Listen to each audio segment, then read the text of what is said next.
గౌతమ మహర్షి ఒకనాడు తన శిష్యులతో కూడి తీర్థయాత్రలు చేయుటకై ఉత్తర దిశకు బయలుదేరాడు.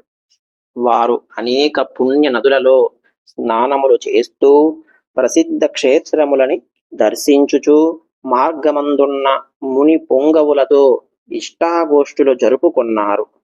అప్పటికీ మాఘమాసము ప్రవేశించుట వలన కృష్ణానదిలో స్నానము చేయువలెనని ఆ ప్రాంతమునకు వచ్చి విడిది చేశారు.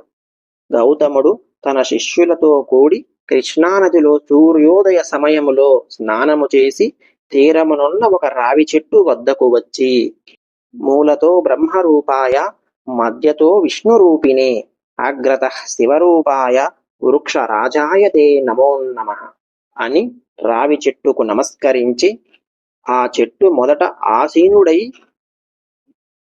శ్రీహరిని విధియుక్తముగా పూజించాడు. తరువాత శిష్యులందరికీ మాఘమాస ప్రభావమును వినిపించాడు. ఈ విధముగా ప్రతిదినము ఆచరించుచుండగా మాఘశుద్ధ దశమి నాడు ఆ చెట్టు మొదట మండపమేర్పరిచి ముగ్గులు బొట్టు పెట్టి మామిడాకుల తోరణాలు కట్టి అలంకరించారు. ఆ మండపము మధ్యలో శ్రీహరి చిత్రపటము నుంచి పూజించారు. ఆ విధముగా పూజించుచున్న సమయంలో ఒక ఆడ కుక్క వచ్చి భగవంతునికి చేయుచున్న పూజా విధానమంతయు రెప్పవాల్చకుండా దీక్షతో చూస్తూ ఆ రావి చెట్టుకు ఎదురుగా కూర్చొని ఉన్నది.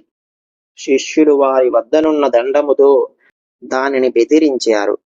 ఆ కుక్క అక్కడ నుండి లేచి ఉత్తరం వైపు మళ్ళీ మరలా తూర్పునకు తిరిగి రావి చెట్టుకు ఎదురుగా కూర్చొని ఉన్నది. శిష్యులు వారి వద్దనున్న దండముతో దానిని మళ్ళీ బెదిరించారు. ఆ కుక్క రావి చెట్టు చుట్టూ తిరిగి వచ్చి మరలి అక్కడే కూర్చున్నది. అప్పటికి 3 సార్లు ఆ మండపము చుట్టూ ప్రదక్షిణము చేసినందున, అది మాఘమాసము అయి ఉన్నందున వెంటనే ఆ కుక్క రూపమును వదిలి ఒక రాజుగా మారిపోయెను. ఆ రాజు సకలాభరణాలు ధరించిన వాడై మునుల ఎదుట నిలబడి వారందరికీ నమస్కరించాడు. అక్కడున్న ఆడకుక్క రాజుగా మారిపోవుట చూసిన మునులు, గౌతమ మహర్షి కూడా అమితాశ్చర్యము నొందారు. ఓయి, నీవెవ్వరవు? నీవు ఇలా మారుటకు కారణమేమిటి అని గౌతముడు ప్రశ్నించాడు. మునిచంద్రమా, నేను కళింగరాజును. మాది చంద్రవంశము.